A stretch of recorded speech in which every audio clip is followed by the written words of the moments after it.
Hello, Stephen. Can you hear me? Yes, I can.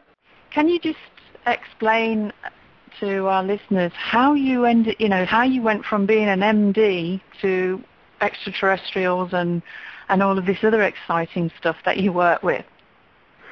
Well, yeah, I had an interest in extraterrestrial intelligence and UFOs since I was very young. I had a sighting of a daytime object that was a disc-shaped craft with no seams, completely extraordinary in broad daylight when I was about 8 or 9 years old.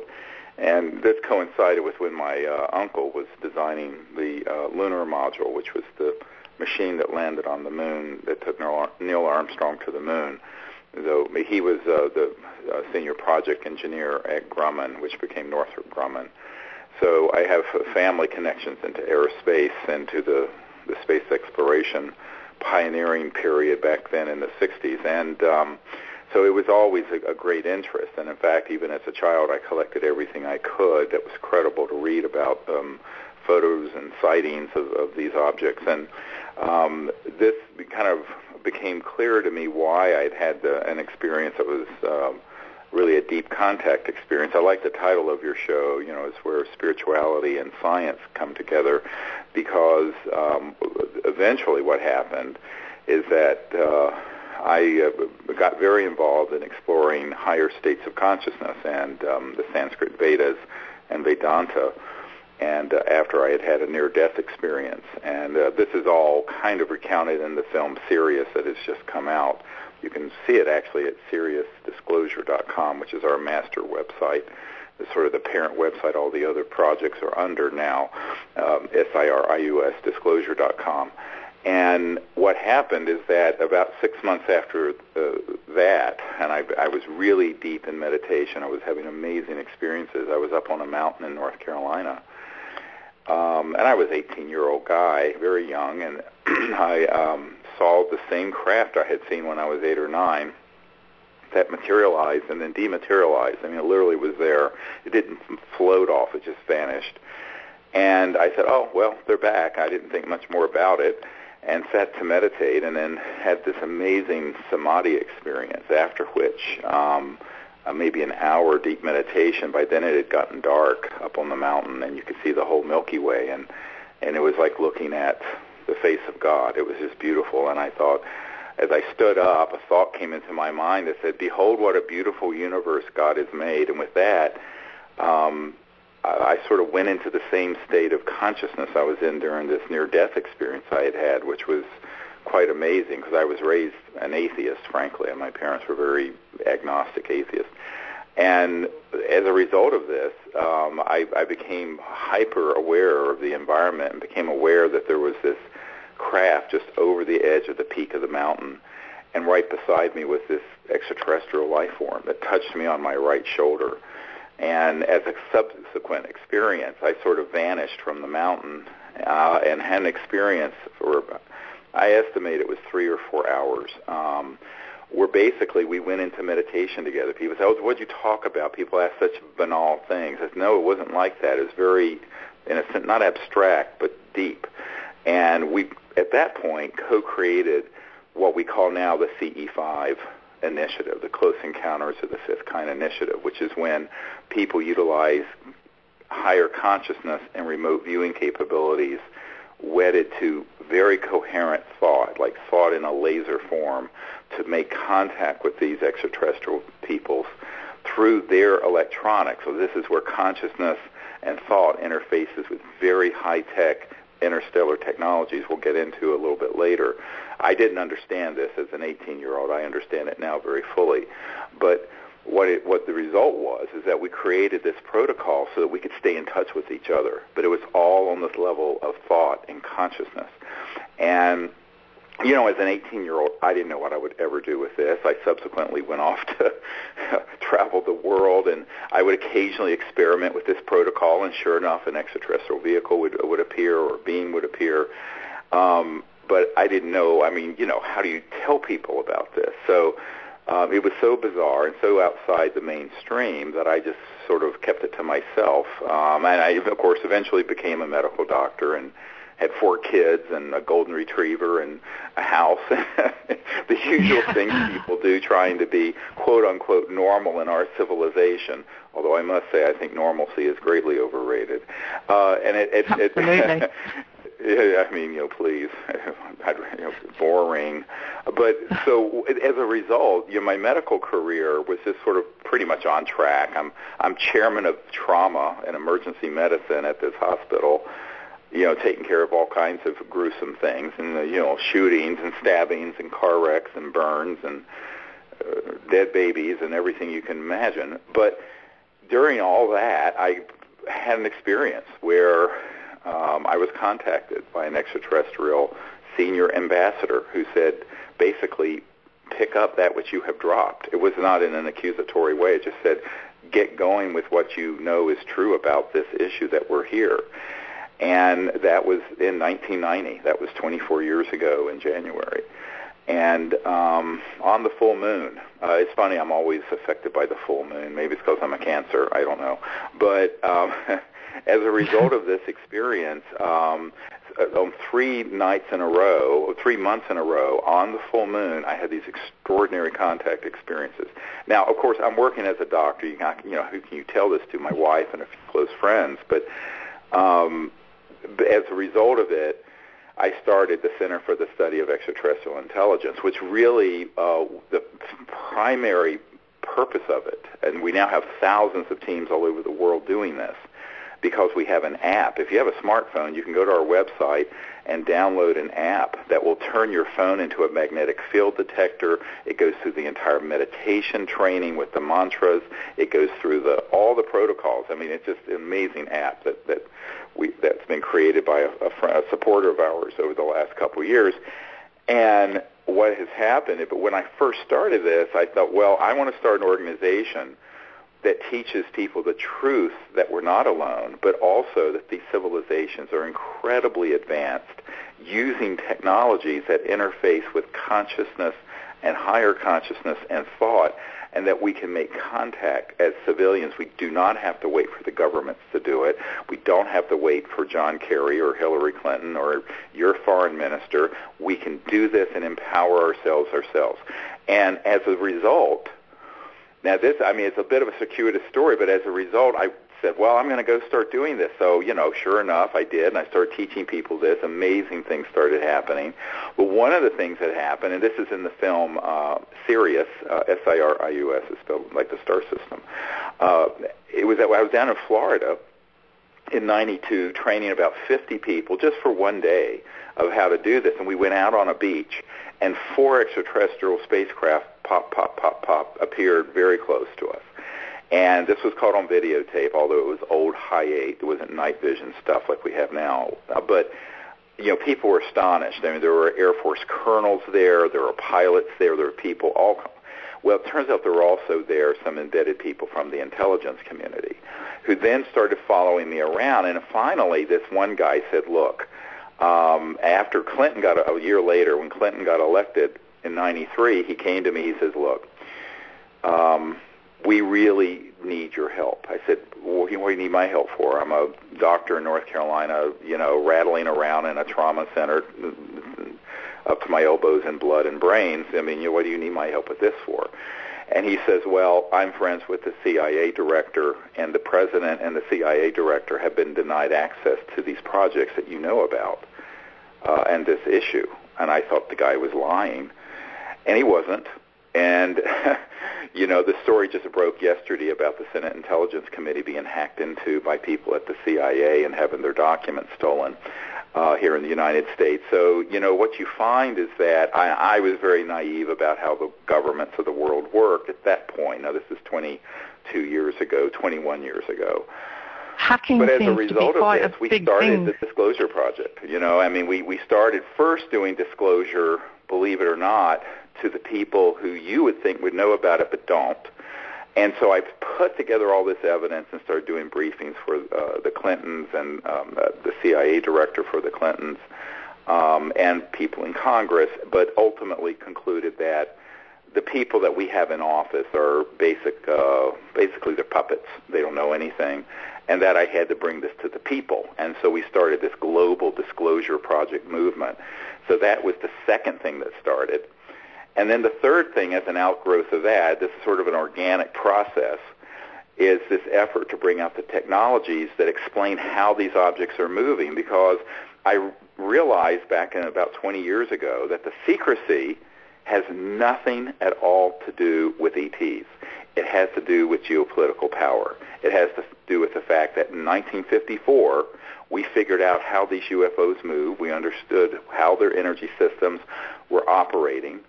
And as a result, the secrecy has to do with the fact that if the world knew that the ETs were real and the UFOs were real, they would say, well, how are they moving like that? And that would be the end of oil, the end of gas, the end of coal, the end of centralized utility systems.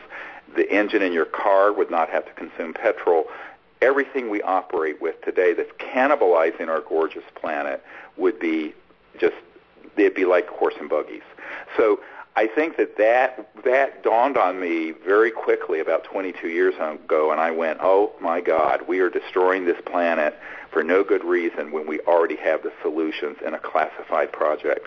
So that started my efforts to bring the technologies out. But it all started with contact. I mean, to be honest with you, it all started with contact and just sort of grew organically. Yeah, it's I want to talk a little bit more about how people can make contact themselves. But just before we go there, I remember listening to one of your talks where you talked about implants and mind control and all sorts of amazing stuff going on. And over the last sort of decade myself, I've listened to a lot of what's going on the planet and these things being hidden from us and conspiracy theories and all of this type of stuff.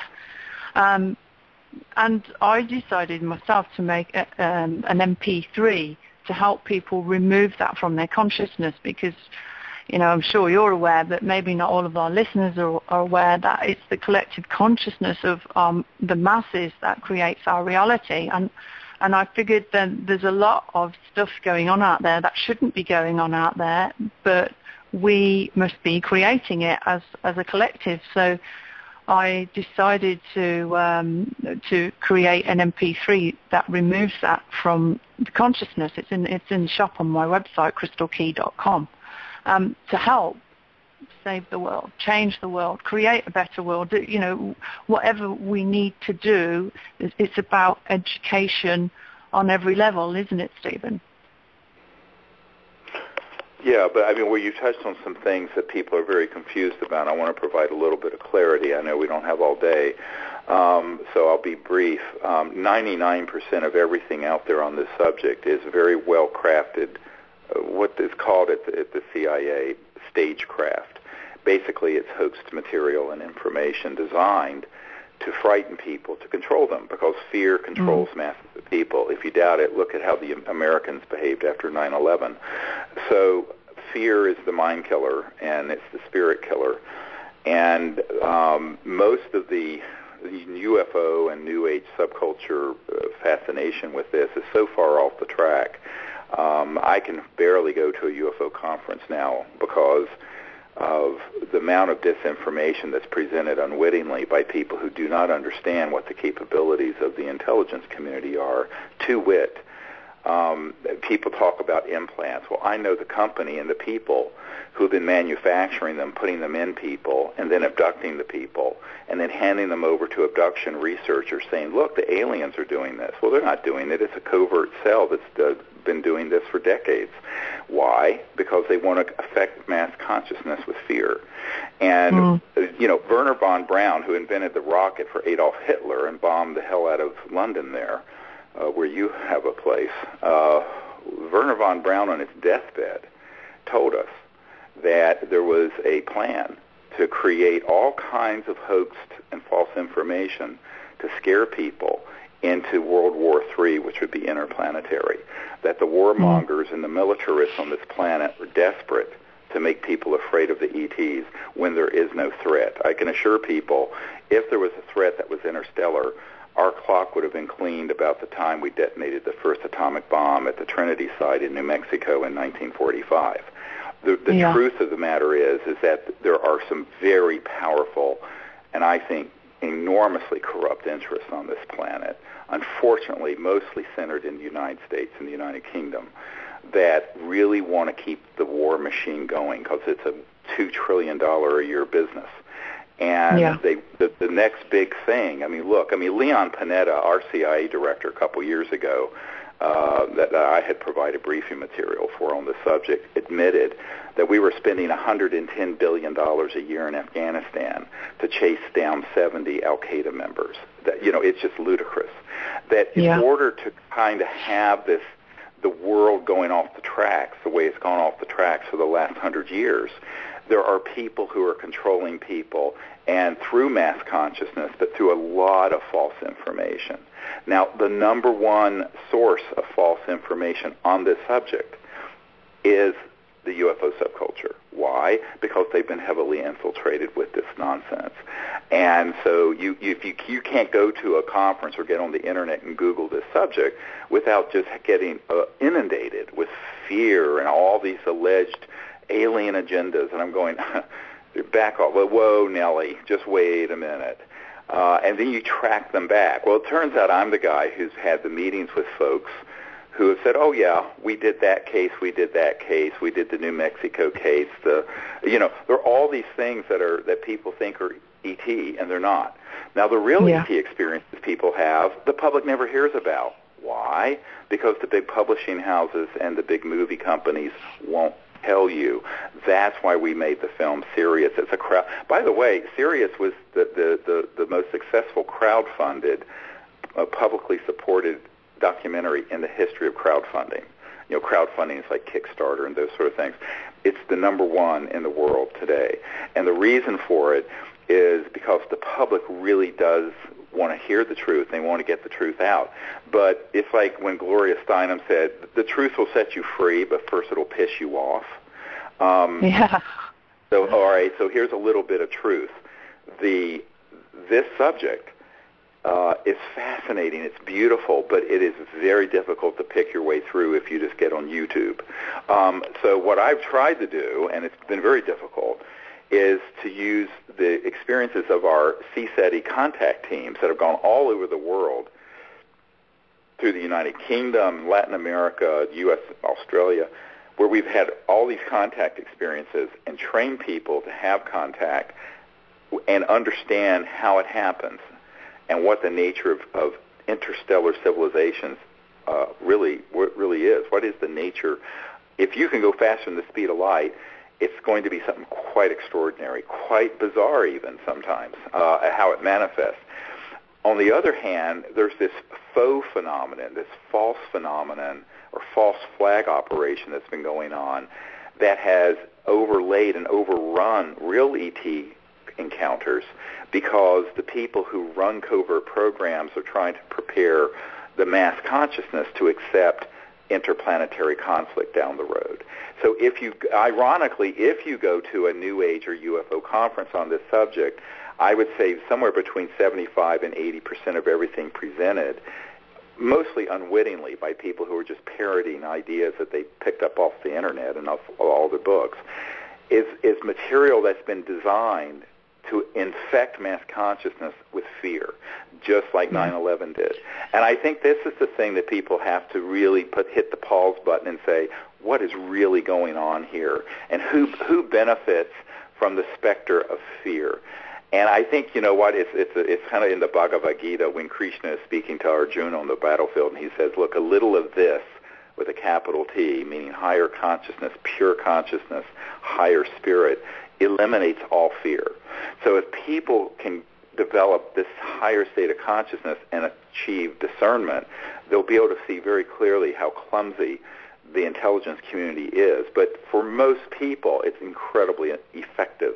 And I have a document from the Strategic Studies Institute that was talking about the use of mutilations, abductions, experimental man-made aircraft, i.e. things that look like UFOs but that are made by Lockheed Martin and my uncle's old company, Northrop Grumman, to engage in abductions and to create, and I'm quoting here, a global cult of abduction fear.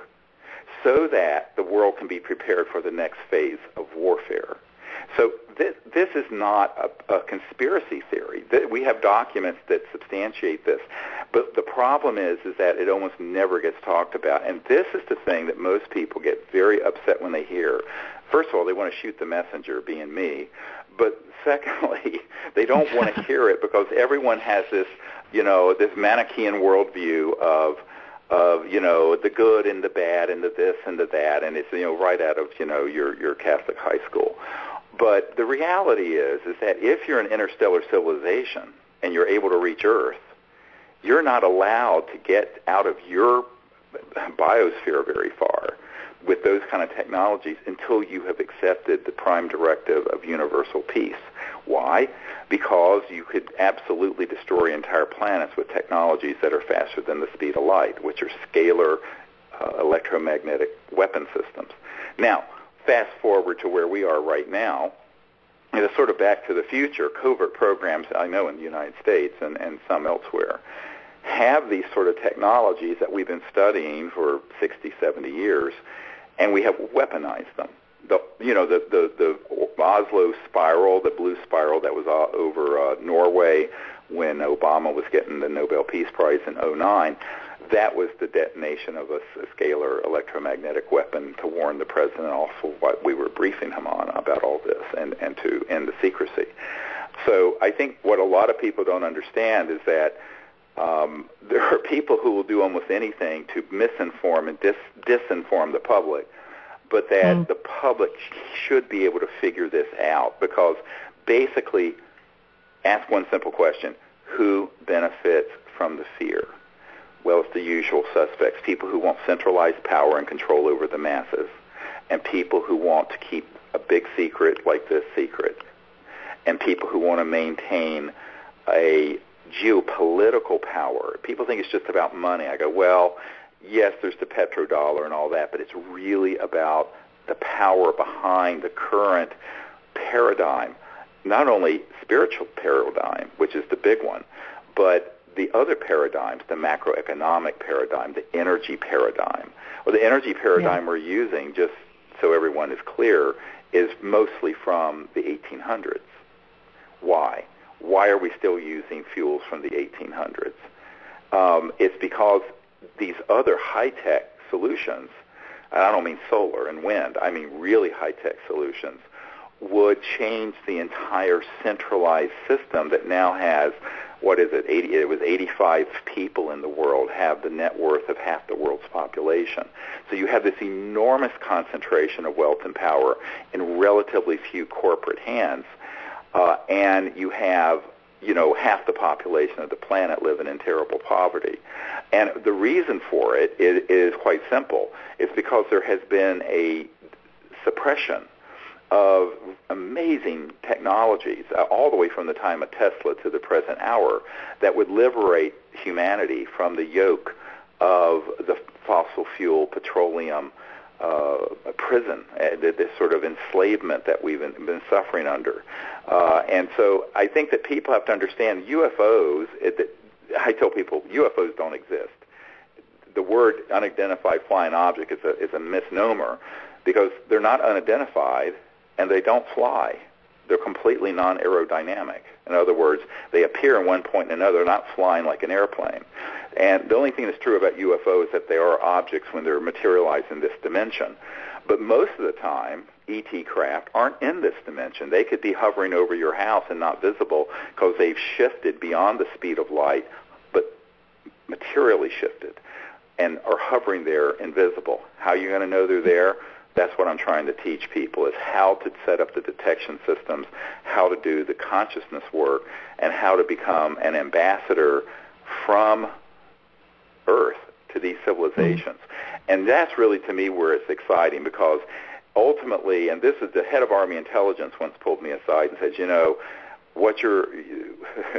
there were some people very upset, obviously, in the intelligence community in the United States that I was telling people this, because this is sort of the Rosetta Stone of interstellar contact, is to understand the spiritual basis of higher consciousness, but how those techniques interface with transdimensional electronic systems, for communication. It is a very specific science, by the way.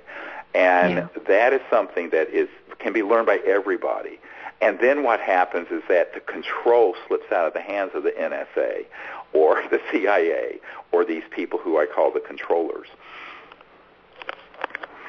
Yeah, well, when I spoke at the Probe International Paranormal Conference last year and the year before, I'm very much of your mindset that there's a lot of misinformation there, and I could feel it when I was at the conference that certain things were affecting the energy in the room and bringing more and more fear in the more people spoke. And certainly I was explaining to people, don't let this fear get to you that these beings are, light. And I actually taught the people, there was about 300 people, I think, how to view with their eyes closed, because not everybody can see things in the solid because these beings and so on are in a different frequency range. But I actually took the whole audience into a semi-meditative state with their eyes closed and showed them how to view these beings from the mind's eye, or the third eye, as they would call it in the East.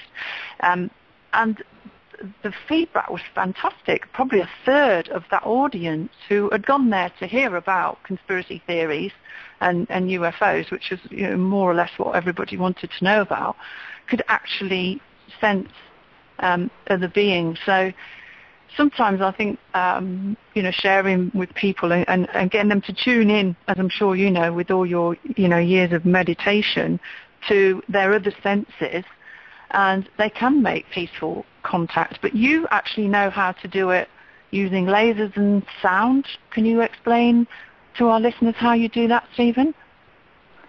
Well, the primary protocol is the experience of mind non-locally. So consciousness is an omnipresent field that we are just aware of locally because we have put ourselves in the prison of self.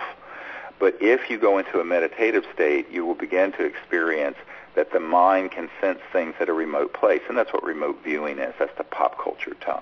I call it the way of the seer, which all peoples, ancient peoples all over the world, every tribe, knew that this could happen. I mean, the Aboriginals in Australia had dream time. It means that you can access any place or any time through consciousness. So the primary thing we do is to do that and then connect to the extraterrestrial being, which, by the way, just to clarify, they may be in another dimension, but they can be fully materialized in 3D because they do come from physical planets with physical spacecraft. However, they're not traveling interstellar in that form. They have to go through a higher resonant frequency. It's a very high voltage system, by the way. It's VHV, very high voltage.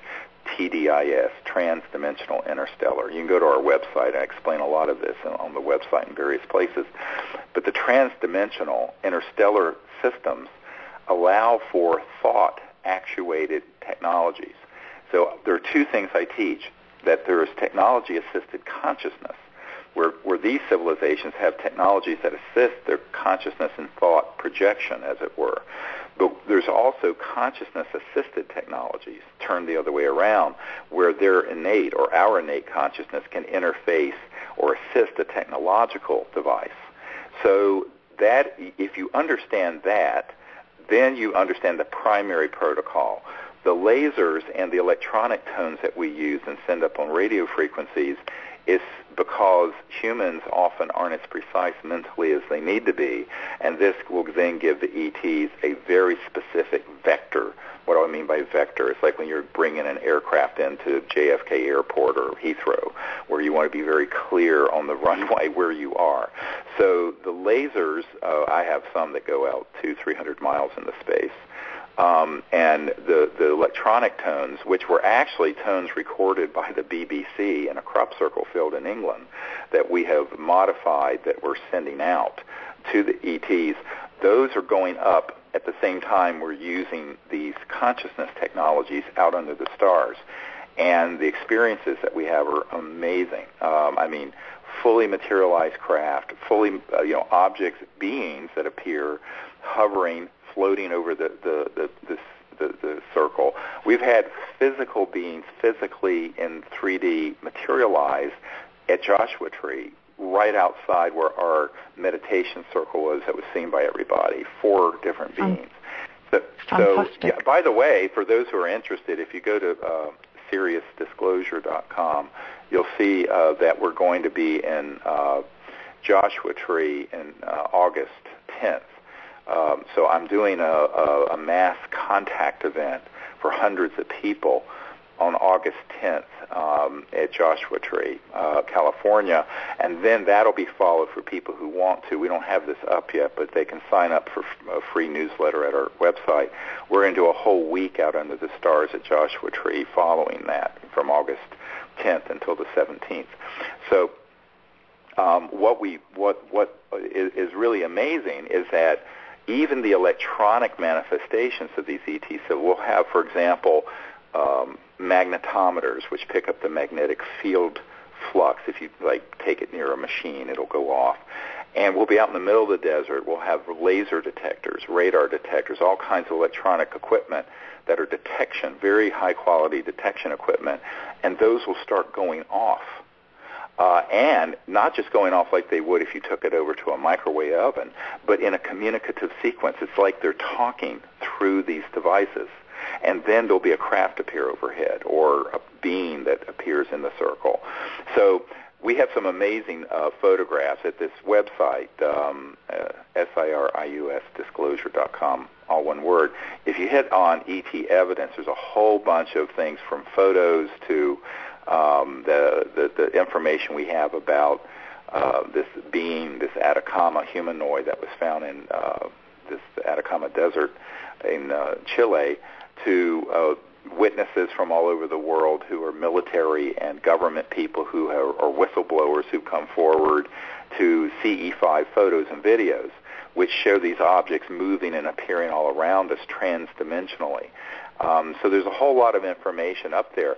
The key thing to understand is that the app we have, if people have a smartphone, Android or iPhone, they can get this app. It actually turns their phone into a magnetic field detection system that picks up when these objects are approaching, but it has the entire meditation training course in it and everything. It's an amazing app. And we now have several thousand teams all over the world who are doing this, and we're getting reports from everywhere from Croatia to Australia to Africa with people who are going out having these amazing and really beautiful contact experiences. So the thing about this is that, in a sense, that's the ultimate level of disclosure, because, yes, we have a lot of military whistleblowers who come forward. I have now over 550 of them. And I think we have testimony on our website of several dozen of them that are there for anyone to see. But what's the ultimate disclosure is really the empowerment of the individual, realizing that, the universe is really folded within each one of us, that the entirety of the cosmos is accessible through each and every individual's mind, connecting to the great mind, the great spirit. And from that, they can then become an ambassador to these civilizations without the bureaucracy of our governments. And this becomes an empowerment that changes totally how people approach this issue, because instead of sitting and listening to other people's fourth-hand accounts of what might be going on, go out there and do it directly. So being a scientist, I tell people, empiricism, ultimately is your experience. You have to experience these things. And too many times you hear people going on into these sort of fantasy worlds of what they imagine after having read a book or seen a video or heard somebody. I said, well, you know what? Ultimately, why don't you go find out for yourself? So that's my primary recommendation. And the reason we've set these training programs up that are now easily available off the Internet is that, if I were to drop dead, it really wouldn't matter, because now there are thousands of people who know how to do this. There's no secret to it. Everything I know has been put out there for the whole world to see. And that was done by design, by the way, because a lot of what I'm doing is kind of risky business. I mean, I go into meetings at the Pentagon. I have meetings all the time with folks who I was just at a meeting with 120 world leaders on an island off of Australia a few months ago, where I thought I was going to be hurled into the Coral Sea before I got off that island. There were so many people who hated what I was sharing, all these elites around the world. I was telling them basically that these technologies are going to come out, and when they do, those of you who are here from BP and the coal industry need to look for other employment. But yeah, well, that's bring it on, I say. I've got Dr. Sam Asmanagich coming on the show next month, and he's discovered the Bosnian pyramids, which is supposed to be the biggest pyramid in the world now, which has probably upset the Egyptians. But it's a similar thing.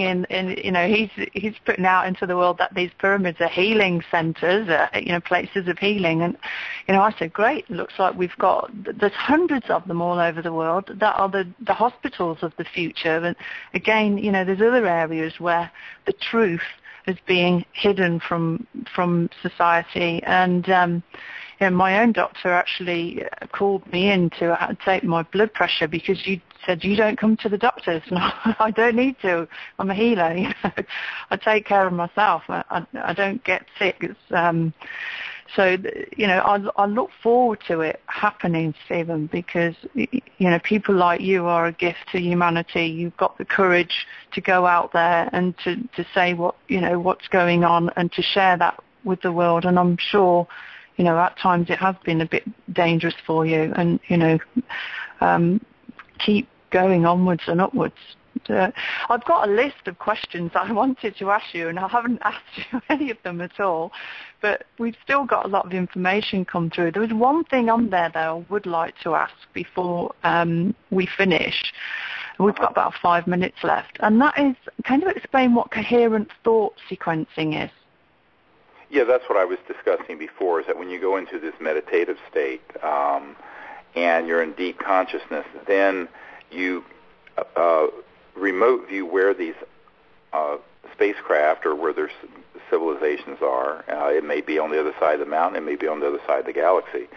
And once you see them mentally, you then engage in what is called coherent thought sequencing, which is when you essentially go into their electronics but also into their mind with permission, and tell them that you are an ambassador from Earth, and then in a very clear, coherent fashion, you show them where you are. So let's say that you've picked up that there's an object around the rings of Saturn, and you see these beings. You show them then how to go from Saturn to Earth. You show them that you're in north of London. You show them, you zoom into, the United Kingdom coming in from space.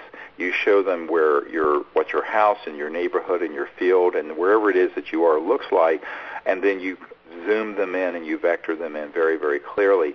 And you do this in an unbroken train of thought for as long as it takes. I mean, it can take sometimes 2 seconds, and sometimes it can take several hours. But the idea is that it is a very clear, and during that period, you then take a pause to remote view any messages they're giving you. For example, we have done this where there have been people who are highly intuitive who have said, well, we're in this area, but it's not safe where you are. Go on this other side of the mountain, and we go there, and that's where the craft comes floating over, and where contact happens. So that becomes a two-way communication in consciousness and thought. But the coherent thought sequencing is how the initiation begins, where it's sort of like laser light is coherent light. This is coherent thought, where the whole group, if you're with 30 people, I mean, I've trained this with 400 people, 500 people at a time. You train all of them to go into this state of consciousness, and then you do this guided meditation and coherently show the ETs very exactly where you are, who you are, and that you're peaceful, that you're inviting them there in universal peace. That's the key term, not world peace. World peace is so 1950s, I want to vomit. You really have to talk about universal peace, because universal peace there is no peace without universal peace. we can't make world peace and then go to interplanetary war, which is what General Douglas MacArthur proclaimed in the 50s in the Congress. He said World War III will be interplanetary because these misanthropic money whores and warmongers want us to buy all this false information about, evil aliens and blah, blah, blah.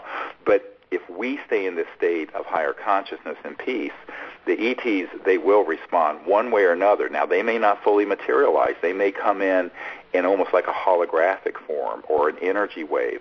One time, this is a great experience, we were doing this coherent thought sequencing, totally silent. I had stopped doing the spoken guided meditation. Everyone was just sitting there in silence, showing the ETs where we were. And people had connected to different civilizations, by the way, in the circle. And we could feel the energy coming. It was this beautiful energy. And suddenly, there was like a crystalline ring. It was ding! And there was a tone that moved through the circle. But the tone is very Vedic, name and form. The tone in every single person's mind, with their eyes closed, they could see this spherical ship that looked like a strand of pearls as it moved through the circle. And it literally was this tone that everyone heard physically, but in their mind's eye, they saw the shape of this sphere. It was magnificent. And so these are the sorts of things that happen. And by the way, we've recorded a number of these tones that have appeared around us. We're out in the middle of a desert, and there'll be these electronic tones that emerge out of trans-dimensional space-time. It's been beautiful.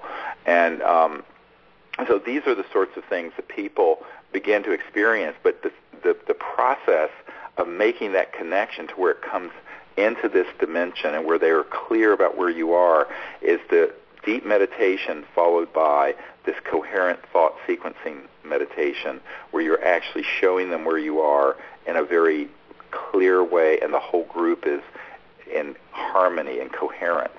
And so that's what we call CTS, or coherent thought sequencing.